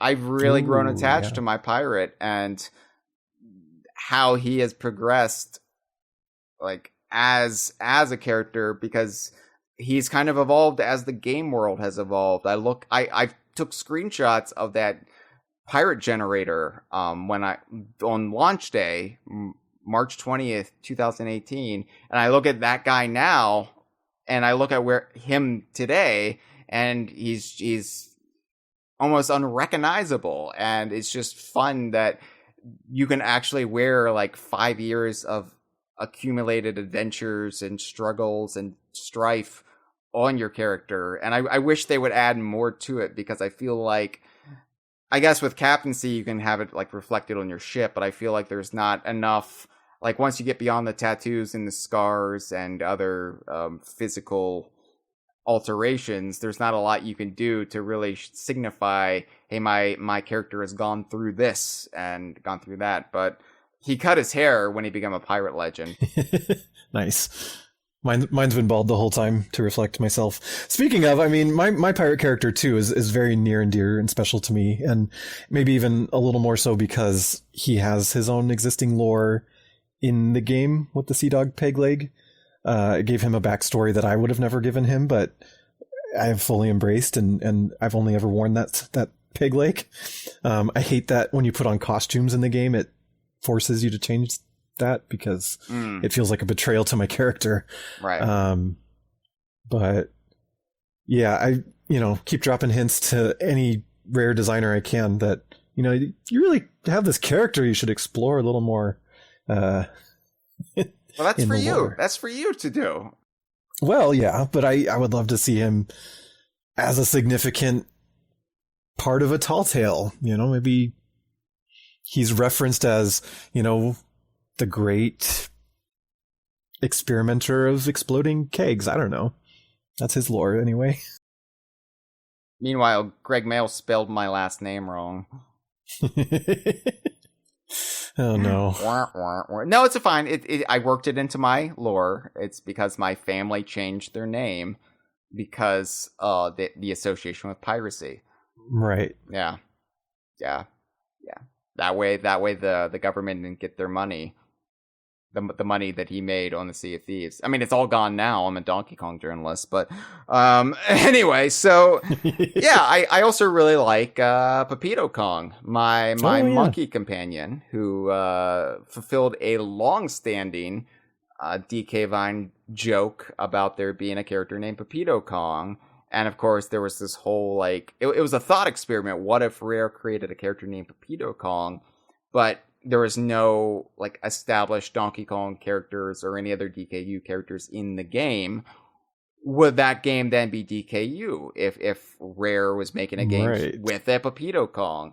And because we are both in the credits to Sea of Thieves, just special thanks. But I was just like, well, I think that gives me some authority to say Pepito Kong is canonical. And so once they put monkeys in the game, which they delayed because of the reaction to the game at launch, they completely changed their schedule, because originally they were going to have the Emporium in the game much sooner, and then they were like, maybe we shouldn't have the paid content in the game when we're getting raked over the coals here. We need to rearrange. And I was just like, no, I want my monkey. Right. But anyway, I got my monkey, and I love Pepito Kong. He's a lovely, gross little fellow, but he's also secretly very intelligent. He's a spy from the Rare Archipelago, studying all the pirate comings and goings to the Sea of Thieves. And he's sending reports back to the faraway lands, of course, with faraway lands, which where Donkey Kong Jungle Beat took place, him being a Capuchin, which is where the Capuchins in the Rare Archipelago live. Right. Exactly. I mean, it makes sense to me. I'm in the credits. You gonna doubt me?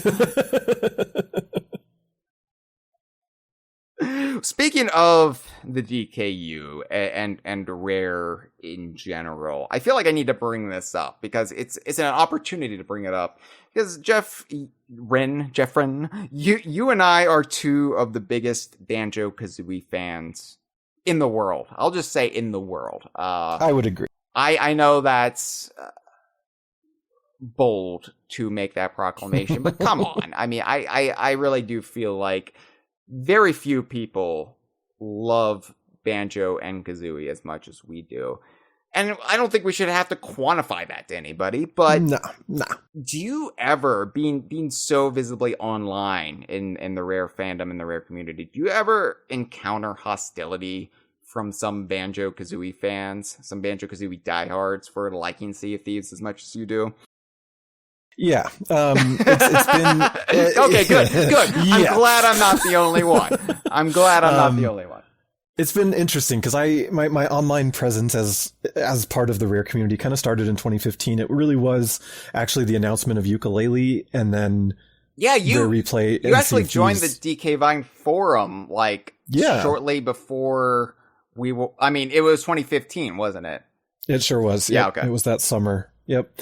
And I created my Twitter account that same summer, and that was my two outlets to interact with Rare fans.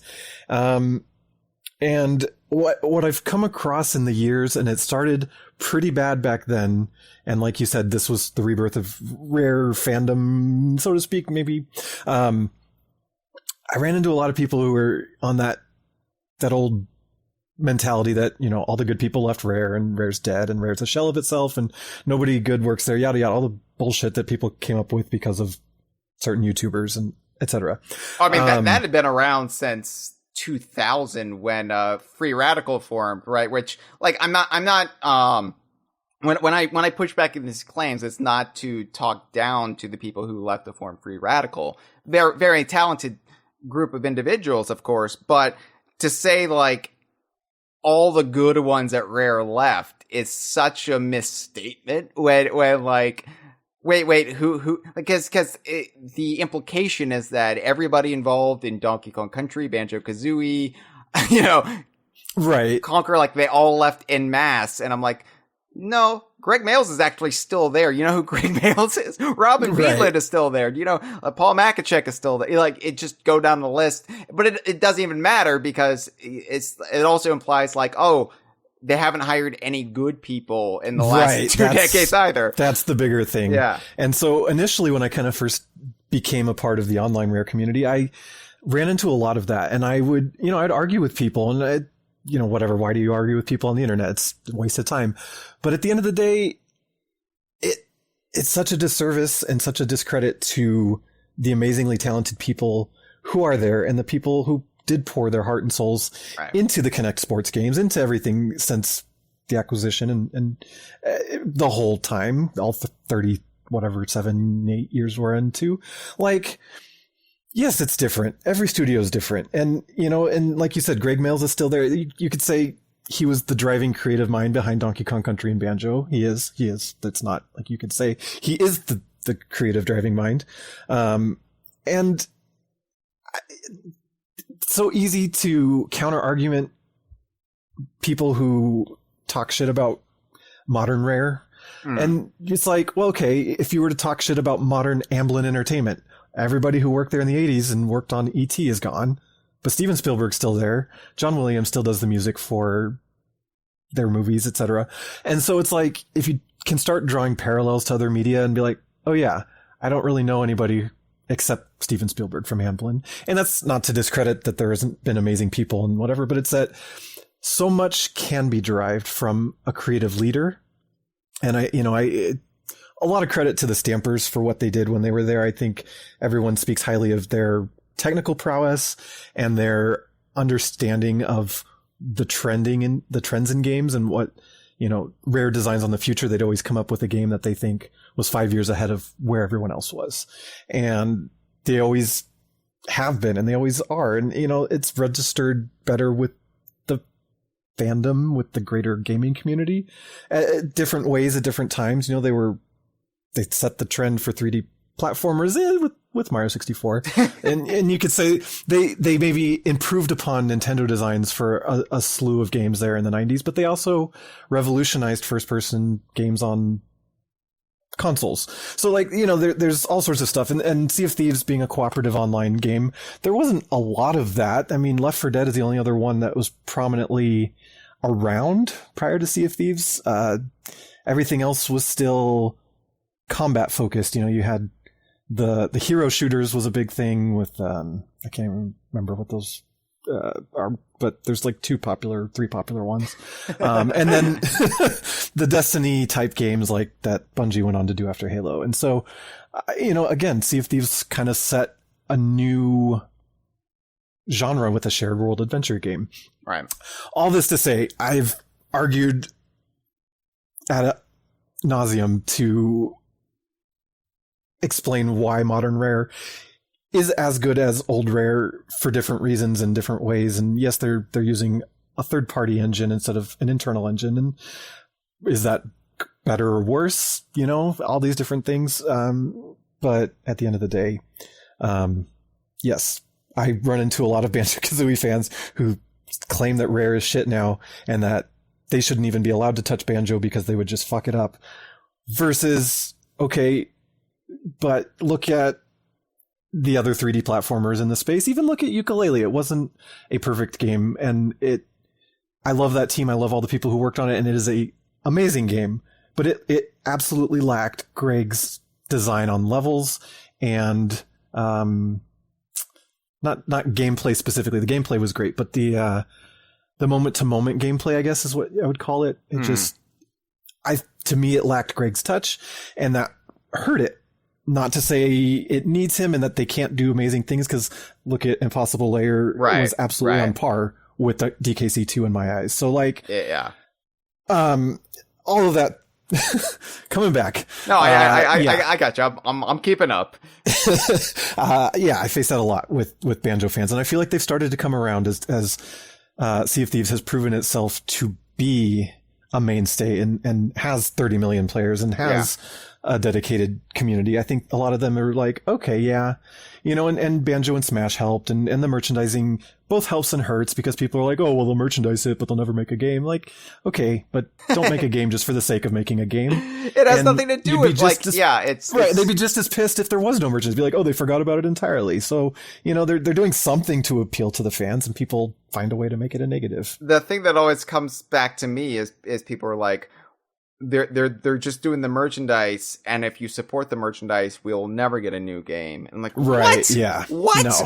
What? I don't even know how that math adds up, but maybe it's just the very notion of the DKU insulates me. Yeah. Immunizes me from this mentality. Or maybe it's just because I'm old now. I'm old in comparison to so much of the rest of the online discourse. I have been around the block. I have been put away ragged and wet. But people forget that what Sea of Thieves represents to them vis-a-vis a new Banjo-Kazooie game, meaning the thing that's keeping them from a new Banjo-Kazooie game. It's exactly what Banjo-Kazooie and Conker's Quest / 12 Tales once represented to me as a Donkey Kong fan. Right. Because when Banjo-Kazooie and Conker's Quest were announced at E3 1997, I thought, they're doing this instead of a Donkey Kong game? How dare they? Yeah. And I experienced the very same reaction a lot of these people feel towards Sea of Thieves. And of course, it was ridiculous. I fully copped to it was ridiculous. It was a learning lesson for me. And of course, it was made good immediately. Like couple months later when Diddy Kong Racing was revealed, and oh hey, here's Diddy Kong's game, and oh yeah, we're using this to introduce Banjo and Conker. Yeah. So you can embrace Banjo-Kazooie and Conker now. They're part of the DKU, and I was just like, here we go. We're off to the races. What else is going to be DKU? This is my life now. But I think it's ridiculous. Especially, and I'm not discounting people's feelings, and if they just can't get on board with Sea of Thieves, if the constantly online experience, if the always present threat of another player coming in and ruin your day, if that's too much for you, I completely get that Sea of Thieves is not for you. But we have a time where we do have Platonic existing. And they're giving us Banjo-Kazooie and Donkey Kong Country style games, the latter of which was phenomenal. And I think should dispel, we talked about all the criticism Sea of Thieves got at launch. I think Impossible Layer should dispel any criticisms Yooka-Laylee got. It was, oh yeah, Platonic is capable of making a 5-star modern classic. So we are in good hands all around these days. And we do have other studios doing legacy Rare franchises like Killer Instinct, Battletoads, and Perfect Dark, some of which had, oversight from people at Rare, even got the Rare logo on the game. So, I think it's just a matter of when and not if we're going to get another Banjo-Kazooie game, especially in light of Smash, and especially in light of the enduring popularity of the franchise, who, they haven't had a new game since 2008. They haven't had a new game that's been received universally well since 2000. And some people will argue me on that and say, well, Banjo-Tooie was trash. And, we're going to go back to 1998 then. But my point being is we're going to get another Banjo-Kazooie game. And this isn't insider knowledge. This isn't me, speaking some hidden truth. This is just common sense. I've been around long enough now to know how things work. And, Sea of Thieves has no relation to Banjo-Kazooie. All Sea of Thieves has done is ensured that Rare is sticking around. Like, Rare's not going anywhere. Really? That was a big question mark at the beginning of the 2010s. Will Rare still be around in 10 years? And now that's no longer a question. We can talk about how long Everwild's taking, but hey, it doesn't really matter because they have Sea of Thieves. Sea of Thieves is so long as that's raking in money for Xbox Studios and Microsoft, well, I don't think Rare's in any dire straits. So the longer Rare's around, the more chance we will have of a new Banjo-Kazooie game. Whether or not, Greg has anything to do with it or not, who knows? But as I said back when Sea of Thieves was announced and this discourse really started happening is, I don't want Rare, and especially Greg, to be forced to make a Banjo-Kazooie game if they legitimately have no ideas for a Banjo-Kazooie game. Like, if it's not a passion project, I don't want to force them to make sequel after sequel. And Greg's always operated this way. He gave up Donkey Kong Country after Donkey Kong Country 2. He gave up Banjo-Kazooie after Banjo-Tooie. I mean, it's just the way his mind works. Like, he'll make the original game and then he'll do the sequel where he gets in all of those ideas that didn't work, or he couldn't quite feasible. finish. Yeah, and then he moves on. And as much as that kind of sucks as a fan of his and a fan of the properties he creates, I get it. I respect it. And that's not to say I don't think another team of people couldn't make an amazing Banjo-Kazooie game. I have heard some wonderful pitches for Banjo-Kazooie. And recently, like, I have heard some fantastic takes that were like, yeah, fans would love that. And whether or not anything comes from it, I don't know. But I think, like, Banjo-Kazooie will happen. And it'll happen relatively soon. And I think you can be a fan of Sea of Thieves, and that is not some sort of, like, black mark against your Banjo-Kazooie fandom. We shouldn't be forced to turn in our Banjo-Kazooie fandom cards for also really loving Sea of Thieves. I just wanted to clear the air there and be like, hey, I'm going to keep talking about Sea of Thieves here on the Kongversation. We're going to keep covering it on DK Vine. I'm sorry. We can coexist. Yeah. They're not at odds with they take place in the same shared world, people. Like, I know you don't want to see that, but it's right there in Sea of Thieves. Yeah. I think people get so hung up on also just ownership of a studio and it being Rare and it being like, well, the good people left Rare. Like, to me in my head, and this is just going against what capitalism is, but like, and not to discredit any of these studios as their own entity, but like having Playtonic, having Free Radical, having licensing out stuff to, the Initiative and Delilah, etc. Like, it's just like Rare having the Barns back in the day, where you've got different development teams working on different properties, whether they're actually owned by Rare or if they're spiritual successors. I don't care. Like, it's the people and their brilliance that I love. Right. And that's what I always try to tell people. It's like, yeah, okay, I'm a super biased Rare fanboy. Okay. But it's like, if Rare stopped existing tomorrow, I'd still be a fan of the people. And that's what I always try to emphasize. It's like I'm a fan of the school of Stamper. It's the design values that especially Tim, but both of them instilled in their teams that carried on really helped shape my gaming life and just a lot of the industry. Again, as I mentioned earlier, some of the trailblazing they did. And so I try to keep that in my mind and try to tell people, like, hey, take a step back, take a breath. It's okay. Like, you're not getting a new Banjo game, but you're getting awesome platformers from a lot of the people that worked on it. It doesn't have to be Banjo and Kazooie, which, as much as I love Banjo and Kazooie, Yuka and Laylee are just as amazing characters. And had they come out in 1998, I would be the biggest fan of that. It's just comes down to your formative years and all that. So it really does. Yeah. And like I said, I think that's important. Like, the sort of like social Darwinism that everybody works himself into when it comes to being a fan. Just like, you can be a fan of modern Rare and Playtonic at the same time. I mean, I do it. I walk the walk. It's not that complicated. You're not a bad Playtonic fan for liking Rare. You're not a bad Rare fan for liking Playtonic. It's stupid. It is. It really is. I mean, geez, life is too short. Like what you like, and don't give the time of day to the stuff you don't like. If you really genuinely don't like Sea of Thieves, that's fine.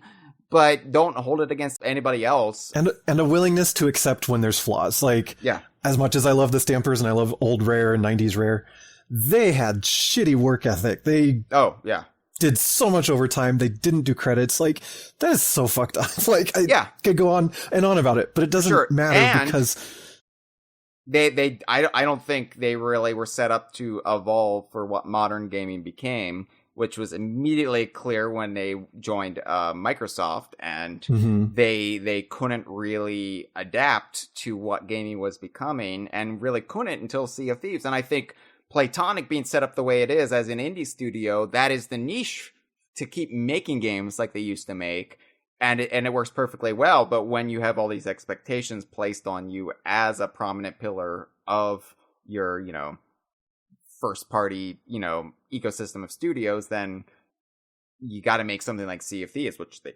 finally did. But anyway, right. all that being said, Shades of Grey, you can look at the flaws and still be like, yeah, I still like it. There's no harm in it.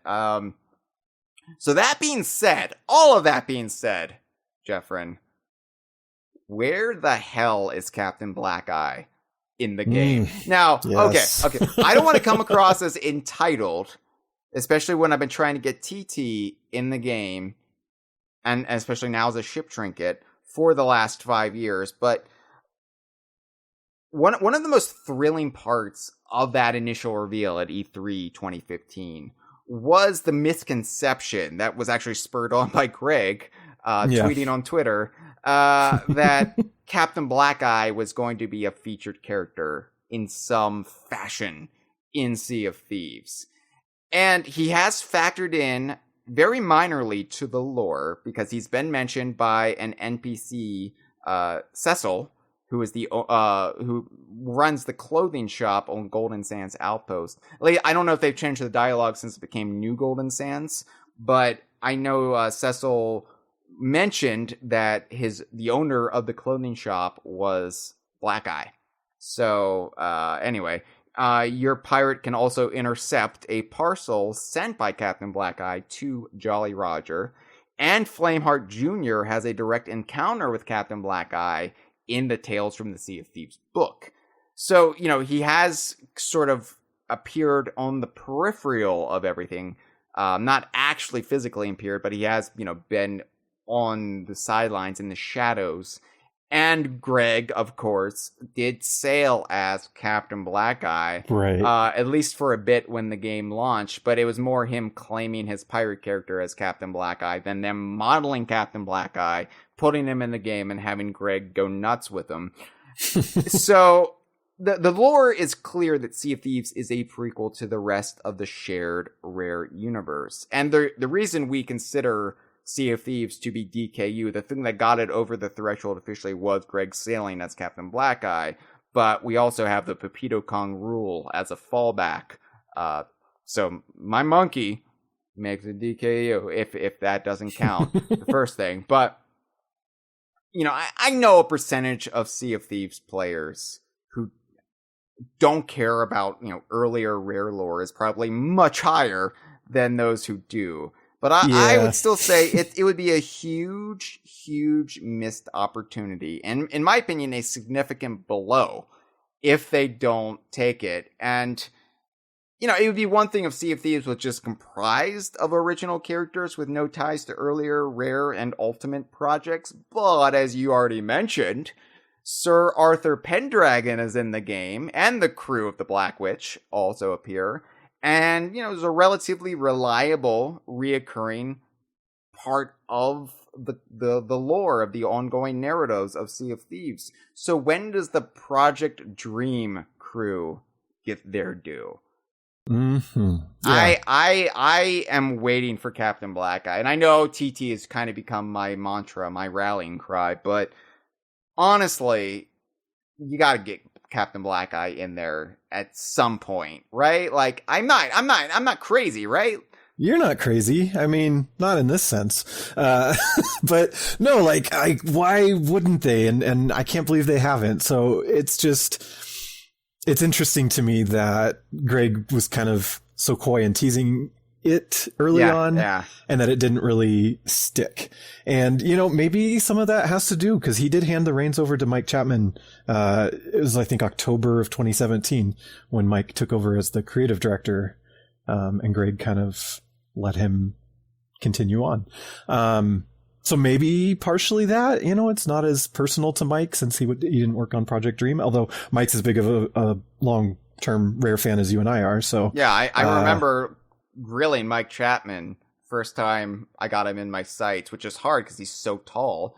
But I was like, we were talking, and he said, he was going on about Donkey Kong Country 2, and I was like, yeah. But obviously, I don't want to say Captain Black Eye is essential for them to tell their story because he's not. But I think it would just mean so much for those of us really who like not even just being a Banjo-Kazooie fan, but just being a fan of the history of Rare and knowing where Black Eye came from, which was Dream. And, you know, I always go on about how the Dreadfully Evil, my crew's galleon in Sea of Thieves, which you sail on quite a bit. I've been on there. Yeah.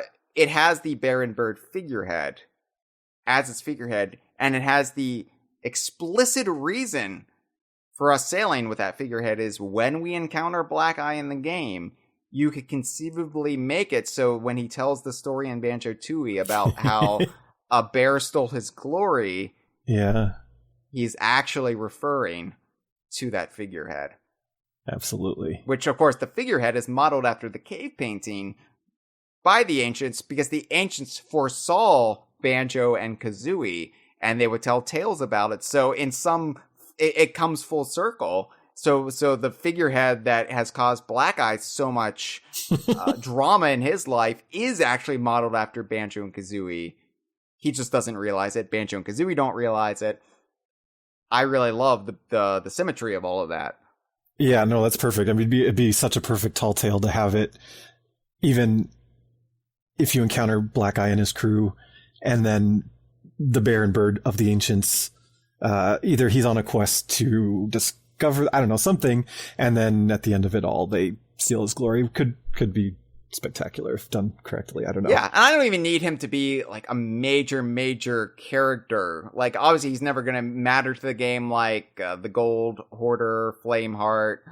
Doesn't even need to be an antagonist, really, but just something, you know? They should just put him upstairs in all the taverns and have him run the same lines from Oh, so it just happened. He's been on this. He's just been sitting there for hundreds of years. Yeah, we thought it like the big circumstances that he's referring to in 2 happened in Sea of Thieves. No, it actually happened in a much earlier adventure than it happened before Sea of And then eventually we're going to get something from that time frame, and he's there still talking about, just keep passing the buck to future generations of Rare devs. Yeah, I like that. Yep. I like that too. But obviously, like, I think Black Eye needs to get in the game. And thankfully, we're here at the 5-year anniversary mark, and Sea of Thieves has shown no signs of slowing down. No, not even a little. So, you know, we still, it's not like we're running out of time. Like, oh, the server's shut down in a month. Where's Captain Black Eye? We have time, but it is surprising because I would have thought it would have happened at least by, 2020, like. Yeah, I kind of thought so too. I thought it was an inevitability, but yeah. Hopefully it still is. Yeah. So I guess starting to wrap things up here because, we talk about Sea of Thieves so much that it's really hard to be concise, especially as it's still ongoing. We, talk about all of these anniversary episodes we do here on the Kongversation. This is the first one where the game is still alive. We're still in the middle of not even in the middle of it. I mean, who knows, the sea legs this thing has, but they probably ask you this, Jephren, while you were at Rare, but when we were doing exit interviews, our last day there, they would take us aside, and I think they were trying to gauge some more opinions of how we felt about it as we were leaving, but also probably to get sound bites that they could use if they wanted to in the future. Mm-hmm. Because, hey, these real, genuine Rare fans, they really like this. They really have this to say about it. Of course, then we were accused of being fake paid YouTubers because nobody knows what Rare fandom is. Right. So they asked me if Sea of Thieves felt like a Rare game. And that stuck with me for some reason. Because clearly this was a studio that was a little bruised and battered. Not just after the Connect Sports years, after all of the instability at the studio, the huge question mark. I mean, look at Banjo-Kazooie Nuts and Bolts. Banjo-Kazooie Nuts and Bolts, we talk about it. It almost came across as a funeral pyre, like for Rare. Like, just the humor in the game was very self-deprecating. Like, this is our last game, probably. This is the end of the road for us as a studio. And so they knew what they had in some sense with Sea of Thieves, but they wanted to really ask the most hardcore of the hardcore, who got this invitation to go to Rare or who won it, who earned that opportunity. And that question really stuck with me. And I think I keep coming back to it every time I play Sea of Thieves, because the answer is yes, it truly does. Because, the biggest difference between the last 5 years of having Sea of Thieves and everything beforehand, everything before Rare Replay was announced, before Sea of Thieves was announced at E3 2015, is since Sea of Thieves has launched, we have had a constant living Rare game. A Rare game for half a decade. And that has been the biggest game changer for me since I have become a Rare fan in 1994. Because it used to be you would play Donkey Kong Country and you were like, I can't wait for the sequel. And then you hear about Donkey Kong Land and Donkey Kong Country 2 and you're like, oh boy, oh boy, oh boy. And then you play those and you're like, I can't wait for the sequel. And then they announced Donkey Kong Land 2 and Donkey Kong Country 3, and you play those, and you're like, oh, I can't wait to see what's coming next. And then they announced Banjo-Kazooie and Conker's Quest, and you're pissed. But then they announced Diddy Kong Racing, and then all of a sudden you have a shared universe, and you get those games, and you're like, I can't wait for the sequel. I can't wait to see what else is DKU. But it's always this thing of feed me more. My appetite needs to be satiated here. And since Sea of Thieves has come out, at least as far as Rare goes, obviously Donkey Kong, Playtonic, that's a different story. But as far as Rare goes, I'm no longer wondering what's next. I'm no longer fretting about it. I'm no longer obsessing about what comes next. Yeah, I want Everwild to escape the development hell it seems to have found itself in. And yes, of course, I want a new Banjo-Kazooie game. I'm only human. I'm not made of stone, like Banjo was. You're no stony. yeah. But Sea of Thieves has allowed me to escape into Rare's shared universe every single week with my friends, who live around the world, mind you. Mm-hmm. And it's always a new experience. And it's like I said, it's my number 2 favorite game of all time, right behind Donkey Kong Country 2. And honestly, if this was all Rare ever did from now until the end of time, I don't think I would be that upset about it, because I'm not left wanting. If Sea of Thieves, if they keep the servers going, I'm kind of happy and content. And that's odd as a Rare fan. Even 5 years on, that is an odd feeling to have. Agreed. Yeah, it's been interesting kind of seeing them run this live service game, and like everything you just said. Like, I always knew Rare as the do 2 games and then come up with something new. Try this genre, then try this genre. And so it is interesting kind of having this game that's stayed its own genre, but it introduces enough new things and variations on things that it constantly feels like it's moving forward. And so, like, having the Tall Tales introduced really got the scratched that itch, if you will, of wanting a big narrative from Rare. I love Rare story games, the cameos and the I'd argue Banjo is, even if it isn't.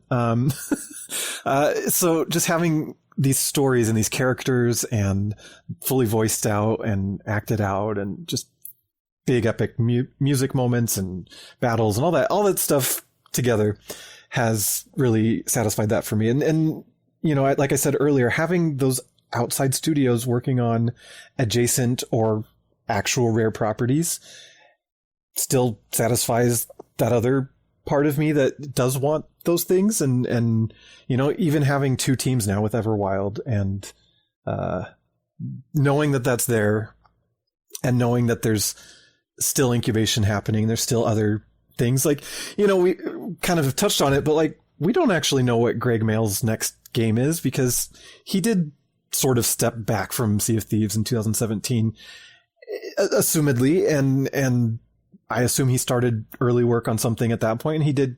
It was at least reported that he was pulled into Everwild for a little bit after the creative director left, but they did hire a new creative director about a year ago. So, what is he up to? So we've got that to look forward to, and who knows if or when, or, if it'll be back to the drawing board and maybe he's given up on it.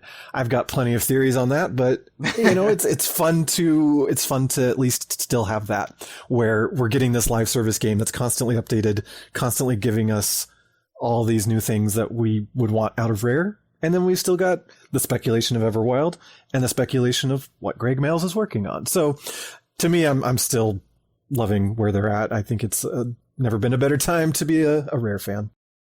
Hey, speaking of time, I've got an idea. This has been a File 2 production. Que rico. Okay, what's your idea? Oh, that was my jokey ending. Oh, God damn it.